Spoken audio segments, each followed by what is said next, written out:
A few years ago, when I was still living with my family, we had a neighbor who lived in an old, worn-down house.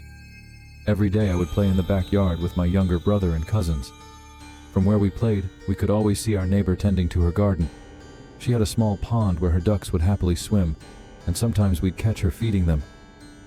Everything seemed calm and ordinary, until one day all of her ducks vanished.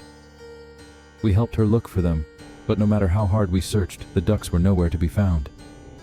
There weren't any wild animals in our neighborhood, at least none that could have done something like that, except maybe stray cats, but there's no way a cat could take down fully grown ducks. Around the same time, my grandmother told me something strange.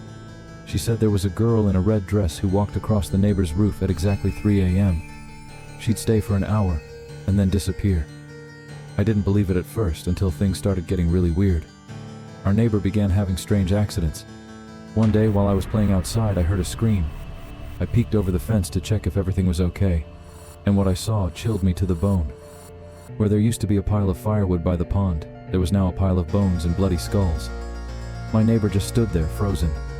Insects were crawling all over the remains, and the smell.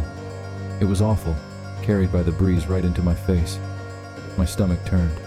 My little brother was too short to see over the fence, and though he begged to look, I didn't let him. I didn't want him to see what I saw.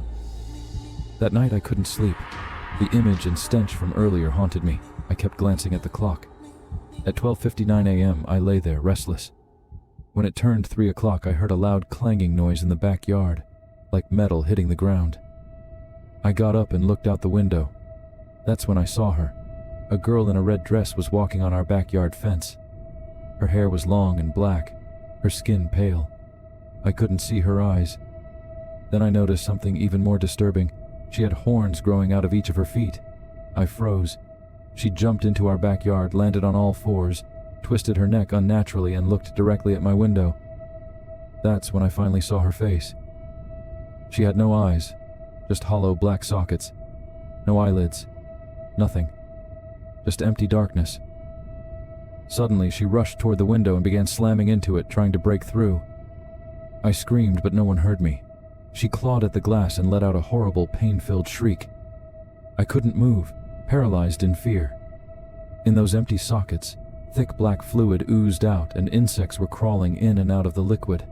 The whole thing felt like it lasted only minutes, but when she finally vanished and I could move again, it was exactly 4 a.m., just like my grandmother said.